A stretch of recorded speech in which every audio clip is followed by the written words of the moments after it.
Beberapa jam kemudian, di dalam ruangan, Sandrina dan beberapa orang telah siap membantu proses persalinan. Violeta berbaring di ranjang dengan tubuh berkeringat. Ia sama sekali tidak mengeluh atau mengeluarkan suara saat merasakan sakit. Hanya saja nafas Violeta naik turun, matanya juga terus terpejam. Jangan menahannya, kau akan merasa semakin sakit. Marcelo menemani Violeta di sana. Walau dirinya terlihat tenang, sebenarnya dia sangat khawatir pada keadaan Violeta. Melihat bagaimana Violeta memilih menahan sakit daripada banyak mengoceh. Marcelo merasa sakit sendiri. Tidak apa-apa, sekalian latihan menahan sakit. Uh. Violeta meremas lengan Marcelo. Rasanya sangat sakit, seperti dirinya berada di ambang kematian. Padahal dia sering merasa sakit sebelumnya. Saat masih tinggal di jalanan, dia pernah dipukuli 8 orang laki-laki hingga babak belur dan hampir sekarat. Dia tidak pergi ke rumah sakit, membiarkan tubuhnya terasa sakit lebih dari 2 minggu. Ajaibnya, Violeta tetap bertahan hidup. Tapi kali ini rasa sakit yang Violeta rasakan benar-benar luar biasa. Apa ini yang dirasakan semua wanita saat ingin melahirkan? Mereka sangat hebat. Violeta masih mengatur nafas dan menenangkan diri. Setelah mempersiapkan segalanya, persalinan pun dimulai. Sandrina sempat memberi beberapa nasihat pada Violeta agar dia tetap tenang.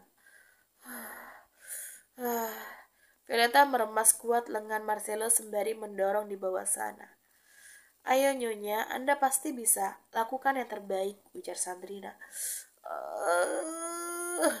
Violeta mendorong semakin kuat. Violeta, jadikan aku pelampiasanmu, ujar Marcelo. Ia tidak tahan lagi melihat pemandangan itu. Sungguh? Violeta menatap Marcelo dengan nafas naik turun. Iya, terima kasih. Violeta langsung menarik rambut Marcelo. Marcelo berusaha menahan sakit di kepalanya. Ia memang bersedia jadi pelampiasan, tapi kenapa harus rambut? Violeta, kau tidak mau anak-anak kita memiliki ayah rambutnya botak, kan? Marcelo meringis. Diam deh kau. Aku yang melahirkan. Kenapa kau yang banyak bacot? Setelah berteriak seperti itu, Violeta berhasil melahirkan anak pertama mereka. Violeta terkejut karena itu terjadi tiba-tiba. Apakah anak-anaknya suka saat ibu mereka berteriak seperti itu? Bagus sekali Nyonya, sekarang satu lagi, ayo. Ujar Sandrina, itu bekerja. Hah? Violeta tersenyum. Ia menarik rambut Marcelo lebih kuat. Dengan semangat, Violeta mempersiapkan kalimatnya. Setelah dipikirkan lagi, kenapa aku harus melahirkan 2 anak sekaligus? Dasar kau, Marcelo Aguero, bajingan sialan. Kau pikir aku mesin cetak? Setelah mengeluarkan semua yang ingin dia katakan bersamaan dengan mendorong, Violeta berhasil melahirkan anak keduanya. Kerja bagus Nyonya Aguero, ujar Sandrina. Para asisten Sandrina langsung mengurus bagian bawah Violeta, sementara Sandrina pergi untuk membersihkan kedua bayi tomat. Terima kasih Violeta. Marcelo menarik tangan Violeta dari rambutnya. Terlihat beberapa helai rambut Marcelo yang tercabut di sana. Marcelo juga merasa kepalanya berkedut seakan ingin meledak. Tentu saja tidak semua helai rambutnya tercabut. Tidak lucu kalau dia tuh botak. Marcelo tidak bisa membayangkan penampilan dirinya saat ia botak. Apa aku hebat? Nafas Violeta masih naik turun. Iya, kau hebat. Kau sangat hebat istriku. Sekarang berhentilah bicara. Kau harus mengatur nafasmu. Istirahatlah, kau sudah melakukan pekerjaan yang besar, ujar Marcelo. Marcelo memikirkan tentang kata-kata Violeta tadi. Semuanya hanya candaan kan? Violeta pernah bilang kalau dia senang memiliki dua anak sekaligus. Maaf ya, cuma bercanda kok, lirih Violeta. Marcelo kembali menatap Violeta. Rupanya wanita itu tahu apa yang dipikirkan Marcelo. Aku harus bersemangat, makanya aku butuh dorongan, ujar Violeta. Sudah kubilang, berhentilah bicara, Marcelo membelai rambut Violeta. Tuan, Nyonya, apa Anda ingin melihat matahari kecil? Sandrina membawa si sulung, sementara si bungsu masih dibersihkan. Iya, biarkan aku melihat wajah mereka, ujar Violeta. Sandrina membiarkan Violeta melihat wajah anak pertamanya. Wah, Violeta tersenyum kecil. Dia tidak menyangka makhluk mungil di depannya adalah sesuatu yang telah mengisi perutnya selama ini. Dia cantik. Lirih Violeta saat melihat si sulung. Iya, kita punya anak yang cantik, ujar Marcelo. Tentu saja cantik. Dia kan seorang nona. Jawab Sandrina. Oh, nona. Apa? Violeta berteriak karena terkejut. Jika Violeta terkejut, Marcelo sampai membeku karena tidak percaya dengan perkataan Sandrina. Anak pertama adalah seorang perempuan. Anak kedua adalah laki-laki. Selamat Tuan dan Nyonya Aguero, kalian telah mengubah sejarah keluarga dengan memiliki anak perempuan pertama, ujar Sandrina. Seorang putri. Marcelo menatap wajah putrinya dengan lekat. Violeta sontak mengingat perkataan Sandrina saat itu. Mawar tidak pernah menghancurkan berlian. Sekarang Violeta paham apa maksudnya. Kelahiran anak perempuan dalam keluarga Aguero telah mengubah sejarah Aguero. Sebagai keluarga yang hanya bisa melahirkan anak laki-laki, pada beberapa generasi sebelumnya, Nyonya Aguero pernah melahirkan anak perempuan. Rupanya anak itu adalah hasil perselingkuhan, hingga dia dijatuhi hukuman mati bersama dengan putrinya dan selingkuhannya. Sandrina ingin mengatakan kalau putri yang dilahirkan Violeta adalah anak kandung Marcelo, karena Violeta tidak pernah mengkhianati Marcelo ataupun berselingkuh. Violeta menatap si bungsu yang dibawa mendekat. Ia mengulurkan tangan untuk menggendongnya. Wajah keduanya tuh sangatlah mirip. Ini sedikit aneh. Violeta tidak bisa melunturkan senyuman di wajahnya, padahal baru tadi tubuhnya terasa sangat sakit. Sekarang ia merasa lega setelah melihat kedua anaknya. Apanya yang aneh? Tanya Marcelo. Mereka berdua tidak terlihat mirip dengan kita, ujar Violeta. Ini adalah hal yang wajar. Butuh waktu bagi bayi untuk tumbuh. Saya yakin dalam beberapa hari atau minggu Anda bisa melihat wajah mereka dengan baik, ujar Sandrina. Dibandingkan dengan itu, bagaimana dengan nama mereka? Marcelo menatap Violeta. Mereka telah menyiapkan dua nama laki-laki, tapi karena salah satunya itu perempuan, mereka harus merancang ulang. Yang sulung Zeva, yang bungsu Zafi. Bagaimana? Tanya Violeta. Zafi. Marcelo tersenyum. Kau tahu nama itu kan? Tanya Violeta. Tentu saja.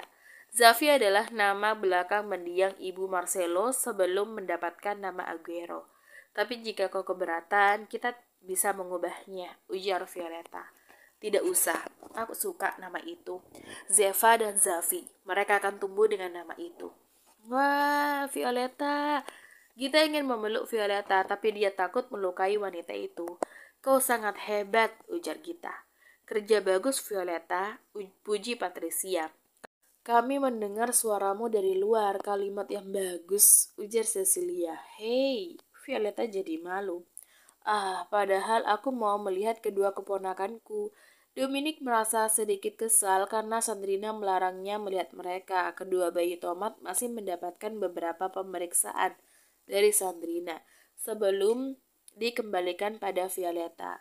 Bibi Violeta, kenapa perut bibi tidak besar lagi? Nin menatap perut Violeta. Karena adik-adikmu sudah keluar, ujar Violeta. Aku masih penasaran bagaimana bibi memasukkan mereka ke dalam sana.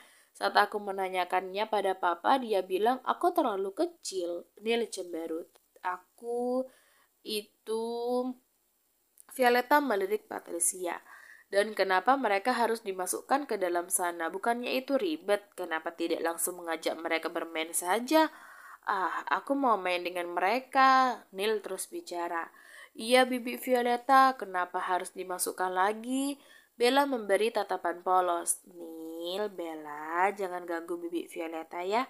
Patricia menarik kedua anak itu. Kami tidak mengganggu, ujar Bella. Walau begitu, kalian tidak boleh ribut. Bibi Violeta harus beristirahat. Patricia hendak mengajak kedua anak itu keluar, namun langkahnya terhenti saat Marcelo datang mendorong sebuah kereta bayi double. Itu seperti dua kereta bayi yang dijadikan satu. Shh. Marcelo menempelkan telunjuk di bibirnya. Sebenarnya Marcelo telah menyiapkan kamar khusus untuk mereka, tapi Violeta ingin merawat mereka sendiri. Makanya Marcelo melakukan sedikit perombakan pada kamar utama. Tempat yang awalnya terlihat begitu elegan dan dewasa, kini didominasi warna terang yang disukai oleh anak-anak.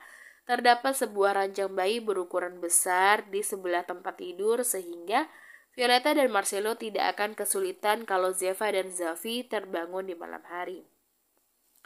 Wah, kita tidak bisa menahan kekagumannya saat melihat dua makhluk super mungil di dalam kereta. Ya ampun, mereka sangat kecil. Gita hendak menyentuh, namun tangannya ditepis oleh Marcelo. Hei, Gita memberi tatapan tajam pada Marcelo. Jika tanganmu kotor, jangan sentuh mereka. Kulit mereka masih sensitif, ujar Marcelo. Yang dia katakan benar, istri. Matteo menarik pinggang Gita. Memang benar sih, tapi tetap saja aku tersinggung. Kita tidak terima tangannya disebut kotor, padahal dia sudah mencuci tangan dengan baik sebelum masuk ke kamar itu.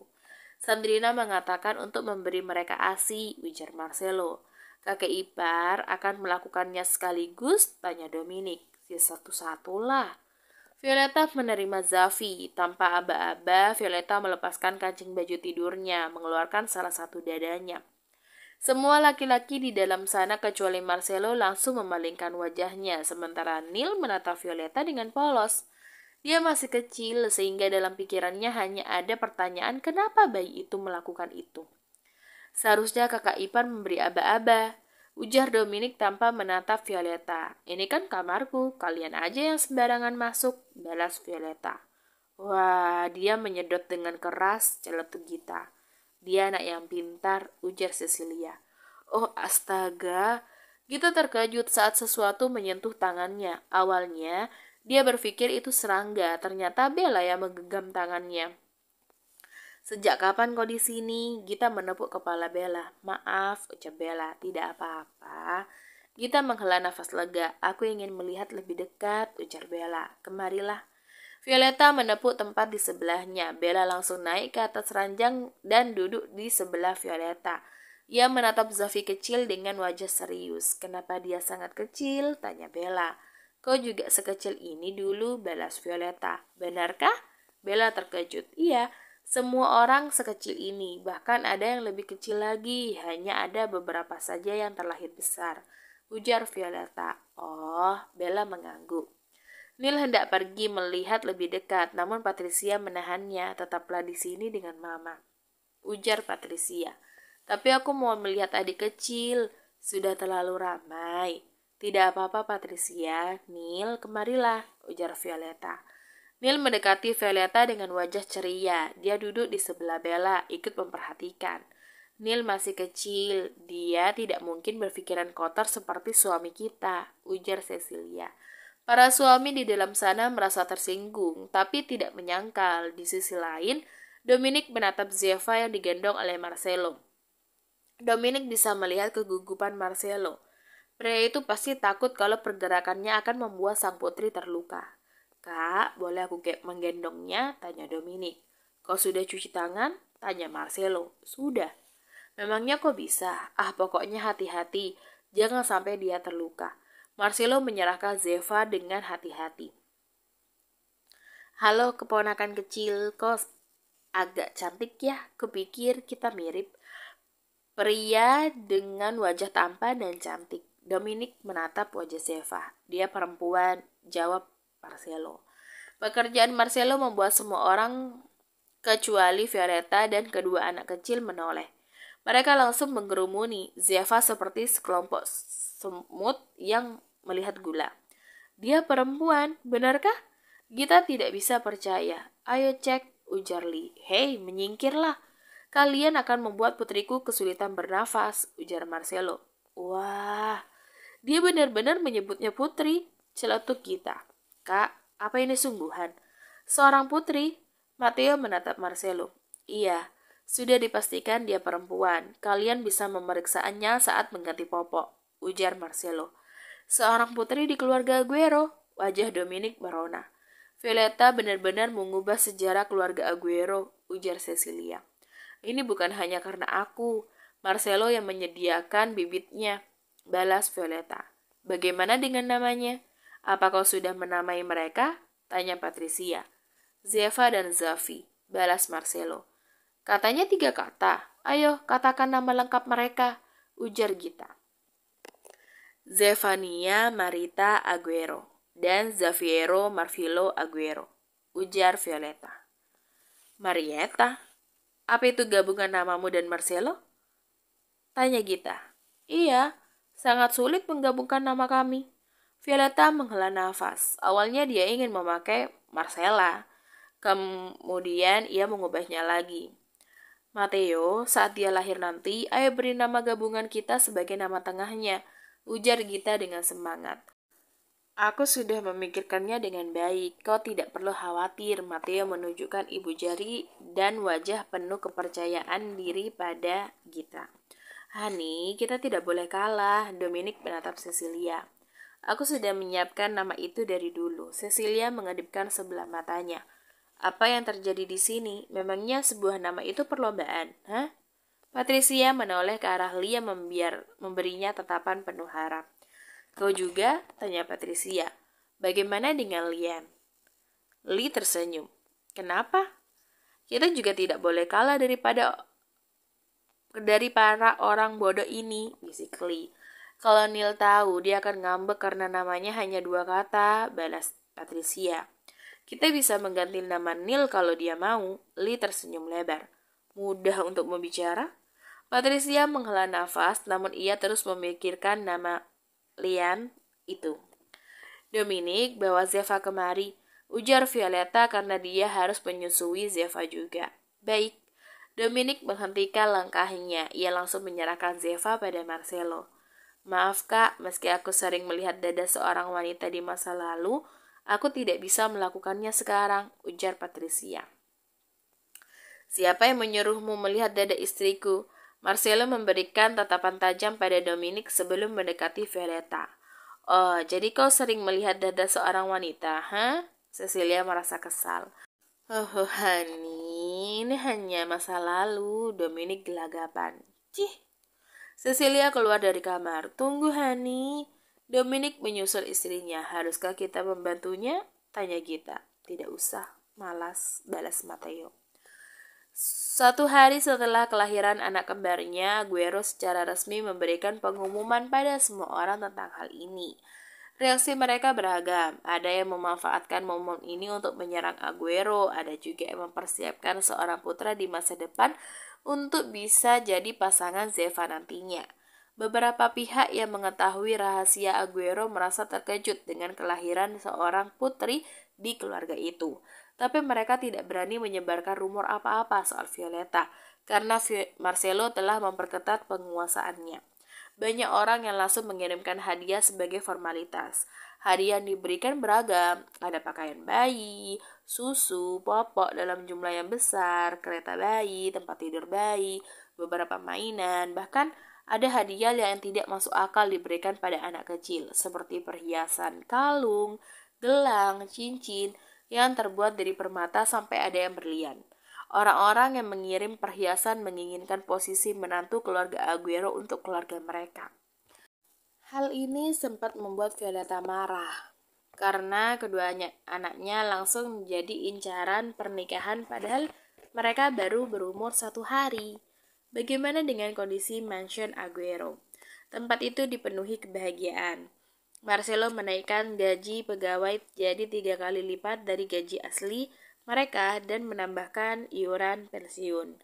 Hal ini membuat para pekerja semakin giat melayani tuan dan nyonya mereka. Para pasukan khusus yang sempat malas bekerja karena tidak ada pengawasan langsung dari Matteo. Jadi yang paling bersemangat tanpa diberi perintah, mereka akan pergi berkeliling untuk melakukan pembersihan atau menjaga wilayah. Susan sangat senang karena dia bisa mengasuh seorang anak setelah sekian lama. Susan tidak keluar dari kamar utama kecuali untuk buang air atau makan. Dia benar-benar menemani Violetta dan 2 anaknya di dalam sana. Meski Marcelo mengambil libur penuh, ia harus keluar beberapa kali dalam sehari karena ada serangga yang mengacau di beberapa tempat. Awalnya, Marcelo tidak mau pergi dan ingin minta bantuan pada Matteo saja. Kemudian Violetta menyadarkannya kalau Matteo juga harus menjaga Gita. Kebahagiaan masih bisa dirasakan di awal hingga tiba saatnya kedua anak itu jadi rewel di malam hari. Iya, tenanglah sayang-sayangku, Mama sudah bangun. Dengan mata setengah terpejam, Violetta menyusui Zeva, sementara Marcelo memberikan ASI yang telah disiapkan kepada Zafi. Violetta menguap pelan. Ia melirik ke arah Marcelo yang tidak terlihat mengantuk sama sekali. Pria itu dengan tenang memberikan putranya ASI, bersenandung kecil untuk membuatnya tidur kembali. Violetta sempat berpikir Marcelo akan marah besar dan pindah kamar atau menyerah dan memberikan kedua anak mereka pada babysitter. Padahal, Marcelo masih harus bekerja dan pulang di atas jam 11 malam. Marcelo, kau tidak lelah? Tanya Violetta. Kalau kau lelah, kau bisa tidur biar aku yang mengurus mereka, ujar Marcelo. Jawab pertanyaanku. Tidak kok, ini masalah kecil. Marcelo sudah biasa begadang dan tidak tidur berhari-hari. Dia pernah tidak tidur dan makan selama 4 hari saat menghindari kejaran musuh yang membawanya ke Cina. Hal seperti ini bukanlah masalah besar untuknya. Seneng deh punya suami sepertimu, ujar Violetta. Marcelo menatap Violetta dengan wajah penasaran. Kau benar-benar bertanggung jawab sebagai seorang suami dan ayah. Kau tidak pernah marah atau mengeluh, ujar Violetta. Kalau aku sadar kalian adalah orang-orang paling berharga untukku. Sesuatu yang berharga harus dijaga dengan baik agar tidak rusak. Pelan-pelan Marcelo meletakkan Zafi kembali di ranjang bayi. Selain sikap bertanggung jawab Marcelo, Violetta juga kagum pada pengendalian diri Marcelo. Biasanya, Marcelo akan lemah dan merasa tersiksa jika tidak mendapatkan jatah. Marcelo akan selalu mengungkit soal itu. Tapi selama Violetta hamil, Marcelo sangat berhati-hati. Dia tidak pernah menanyakan soal jatah. Bahkan saat Sandrina menganjurkan mereka untuk berhubungan badan agar memperlancar proses persalinan, Marcelo melakukannya dengan penuh hati-hati. Kemari, Marcelo mengambil Zeva, membaringkannya di sebelah Zafi. Sekarang kembalilah tidur, ujar Marcelo. Violetta menarik tangan Marcelo menuju ke ranjang. Setelah berbaring, Violetta memeluk Marcelo dengan erat. Terima kasih sudah bersikap sangat baik kepadaku, ujar Violetta. Tidak perlu berterima kasih untuk itu. Aku melakukannya karena aku mencintaimu. Balas Marcelo, aku juga mencintaimu. Matteo. Gita menatap Matteo yang baru datang. Apa aku membangunkanmu? Tanya Matteo. Tidak kok, aku memang terbangun sendiri. Gita melirik pria kecil di sebelahnya. Beberapa kali pun aku melihatnya, aku tetap merasa tidak adil. Kenapa Gio sangat mirip denganmu? Padahal aku yang membawanya selama 9 bulan, lirih Gita. Karena dia ingin jadi seperti ayahnya, seorang pria yang mampu melindungi ibunya. Balas Matteo. Permisi. Pintu rumah sakit perlahan dibuka. Itu adalah Violetta dan Marcelo. Hei, mama muda. Violetta membawa keranjang berisi buah mendekat. Hei, kau memotong rambutmu? Gita mengerutkan dahi saat melihat rambut pendek Violetta. Zeva dan Zafi terus menarik rambutku, jadi aku memotongnya saja. Balas Violetta. Alasan yang bagus untuk potong rambut. Jadi bagaimana menurutmu? Violetta menggibaskan rambutnya. Jelek. Gita menatap dengan wajah datar. Sialan, Violeta menggeram. Maaf, aku baru bisa mampir. Marcelo menatap Matteo. Tidak apa-apa, aku mengerti kau sibuk, balas Matteo. Halo Gio, lihatlah wajah datarnya itu sangat mirip dengan Matteo, ujar Violeta. Dia sangat mirip dengan Matteo. Apanya yang mirip denganku ya? Tanya Gita. Siapa tahu sikapnya sangat mirip denganmu, balas Violeta. Kau tidak membawa Zeva dan Zafi? Tanya Gita. Susan akan mencubitku kalau membawa mereka keluar. Lagi pula sedikit merepotkan mengajak mereka. Apa Cecilia dan Dominic tidak datang? Tanya Violeta. Mereka bilang akan datang, tapi aku tidak yakin. Dominic kan tidak mau berpisah lama-lama dari Maxim, balas Gita. Hei, apa maksudmu tidak yakin? Dominic masuk ke dalam ruangan dengan Cecilia. Kupikir kalian tidak akan datang. Gita tersenyum. Kau datang saat kami memiliki Maxim. Masa kami tidak datang? Cecilia memberikan sebuah tas pada Gita. Apa ini?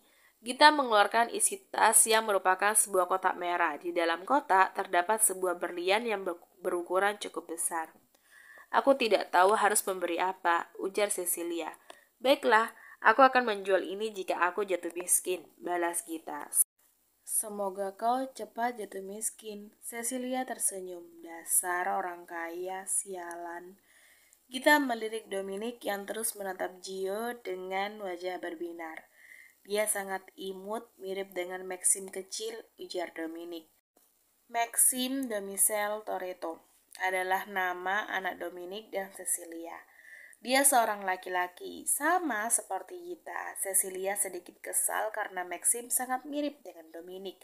Hampir tidak ada kemiripan dari segi fisik jika dibandingkan dengannya.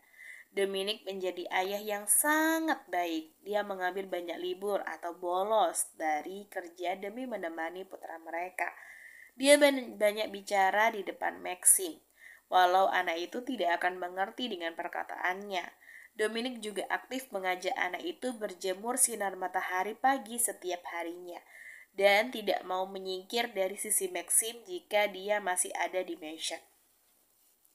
Dominic sering menolak undangan yang datang, bahkan undangan penting atau dari keluarga besar sekalipun, agar ia bisa menghabiskan waktu dengan Maxim.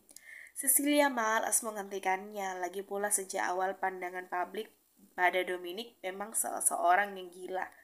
Dominic tetap dapat kritikan karena dianggap ceroboh dan terlalu menyayangi anaknya. Dominic yang terpancing memberikan hadiah spesial pada orang-orang yang memberikan kritik seperti itu. Hadiah seperti kehancuran kecil atau teror terus-menerus. Patricia menitipkan pesan, dia tidak bisa datang karena Lian demam, ujar Cecilia. Lian Atanasya Handoko adalah nama anak perempuan yang dilahirkan oleh Patricia. Oh, dia juga memberitahu itu tadi. Titipkan salamku padanya kalau kalian mampir ke sana, ujar Gita. Ngomong-ngomong, siapa nama lengkap Gio? Tanya Dominic. Giovanni Luca Farasha,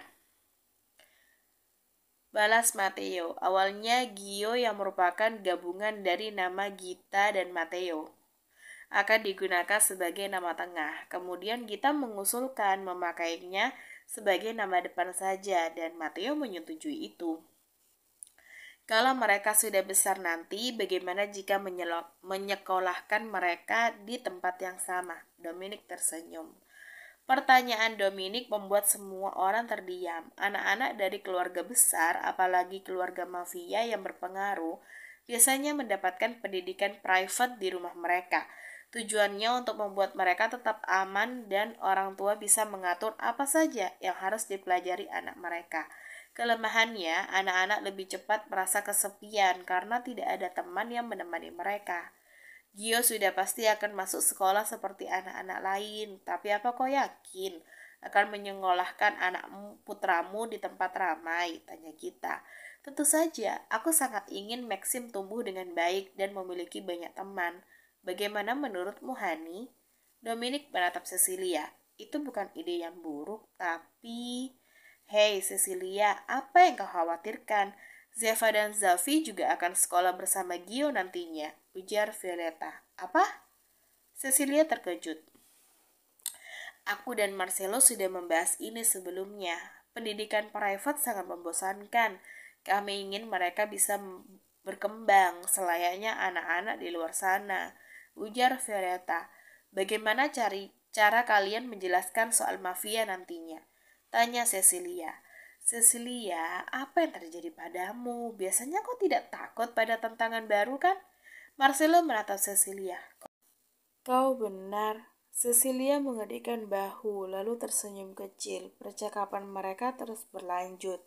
Ruangan rumah sakit yang biasanya dingin dan suram terasa sangat berwarna. Kenapa waktu berlalu sangatlah cepat? Violeta memandangi kalender. Dia yakin pasti ada yang salah di sini. Masa sudah tahun 2027? Kacau ah. Violeta yakin baru kemarin 2023 datang. Hei Marcelo, berapa umurmu? Violeta menatap Marcelo yang duduk di sofa sambil memeriksa beberapa dokumen. 36 tahun. Kau sudah tua ya? Sampai kapan kau akan memandangi kalender? Duduk saja dan nikmati kehidupan seperti biasa. Ujar Marcelo. Aku hanya heran karena waktu berjalan sangatlah cepat. Violeta mengusap lehernya. Kau tidak bisa merasakan waktu, itulah keunikan tersendiri dari waktu, balas Marcelo.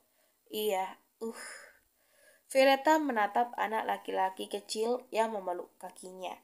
Violeta terdiam saat menyadari anak itu adalah Zafi, putranya. Violeta masih bingung dengan kalender sampai ia lupa anak-anaknya sudah besar. Zafi, ada apa? Tanya Violeta. Zeva mengambil permenku, ujar Zafi, suaranya bergetar. Zeva, Violeta meneriaki Zeva yang berdiri di depan pintu. Dengan sedikit takut, si sulung masuk ke dalam. Ia melangkah beberapa kali, kemudian diam di tempat sambil menundukkan kepalanya. Violeta jadi lupa dengan pengaduan Zafi saat melihat Zeva. Gadis kecil itu tumbuh dengan baik, wajahnya mirip dengan Violeta, begitu pula dengan Zafi. Wajah seperti Violeta namun lebih tampan. Ma, Zafi menggoyangkan kaki Violeta karena merasa diabaikan. Oh iya, Violeta menepuk kepala Zafi. Zeva, apa benar kau mengambil permen Zafi? Tanya Violeta. Iya, Zeva mengangguk. Kenapa? Zafi kan sedang sakit gigi, dia tidak boleh makan permen, balas Zeva. Apa? Violeta menatap Zafi, anak itu langsung memalingkan pandangannya. Zafi, apa itu benar? Kau sakit gigi? Violeta berjongkok. Tidak kok, hanya sedikit ngilu, balas Zafi. Dia sengaja menutup mulutnya rapat-rapat agar Violeta tidak melakukan pemeriksaan. Itu karena kau terlalu banyak makan permen dan kue. Mama sudah bilang padamu kan untuk tidak melakukan sesuatu secara berlebihan. Sekarang gigimu sakit. Ini masalah kecil untukmu, tapi masalah besar untuk Mama. Kau tahu kan, Mama tidak suka melihat kalian terluka. Violeta bicara selembut mungkin. Kedua mata Zafi berair. Ah, dasar cengeng. Zeva berteriak, membuat tangisan Zafi pecah. Kenapa kau menangis? Mama kan tidak memarahimu, ujar Violeta. Zafi tidak bisa bicara karena tangisannya. Zafi payah. Masa begitu saja menangis? Cemen ah. Zeva terus mengejek. Dia tertawa dan merasa senang saat melihat adiknya tuh menangis kencang. Benar-benar seorang kakak yang baik kan? Zeva, Violeta menatap Zeva dengan tajam. Maaf. Zeva langsung menundukkan kepalanya. Bagaimana jika kita jalan-jalan? Tanya Violeta. Zeva dan Zafi langsung menatap Violeta. Zeva berlari ke arah sang ibu, menggenggam tangan ibunya dengan erat. Benarkah itu, Ma? Kita akan jalan-jalan. Zeva bersemangat, karena ia bosan terus berada di mansion. Jalan-jalan keluar adalah salah satu penyemangat baru di hidup Zeva. Ditambah dia bisa belanja dan merampok Marcelo sesuka hatinya. Iya, tapi Zafi harus berhenti menangis dulu, ujar Violeta. Mendengar itu, Zafi menghapus air mata yang mengalir. Zeva bahkan membantu Zafi untuk melakukannya. Setelah selesai, Zafi menunjukkan senyum cantiknya pada Violeta. Bagus, anak mama memang pintar ya. Violeta memberikan kecupan pada pipi keduanya. Kedua anak itu tertawa kecil. Ayo pergi sekarang, mah.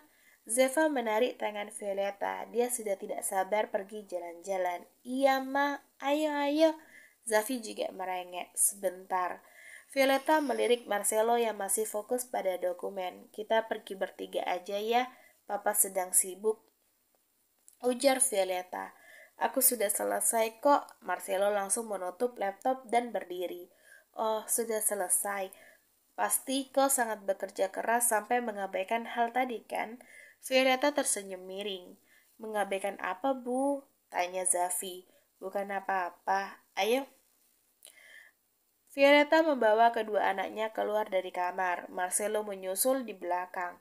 Saat itulah Zeva menoleh ke arahnya. Marcelo bicara hanya dengan menggerakkan bibir tanpa mengeluarkan suara. Dia sedang marah padaku. Itu yang dikatakan Marcelo. Lalu jawaban Zeva, bodoh amat.